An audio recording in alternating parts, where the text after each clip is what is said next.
আচ্ছা, করালি বাবু চায় ক চামচ চিনি খেতেন? চিনি? চিনি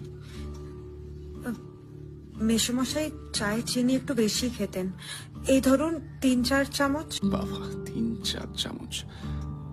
তাহলে আজকে তার চায়ে চিনি দেননি কেন? আসলে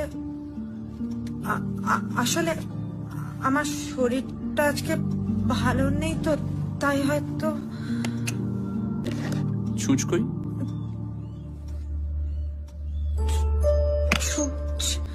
ছুঁচ দিয়ে সেলাই করেন নিশ্চয়ই। আর হাতের ওই থিম্বলটাও দেখছি না।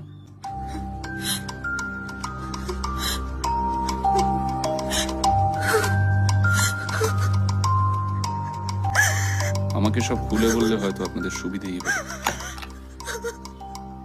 চলি। আপনি কি রহস্য ভালোবাসেন?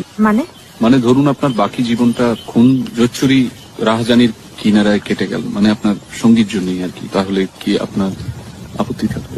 আপনি ঠিক কি বলতে চাইছেন আমি বুঝতে পারছি না।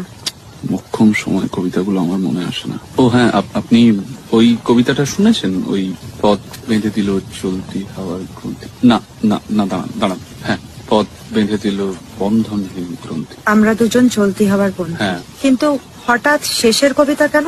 শেষের কবিতা কেন শুরু করবো বলে, মানে আমি কি আপনাকে ইয়ে করতে পারি? ইয়ে মানে ইয়ে মানে বিয়ে।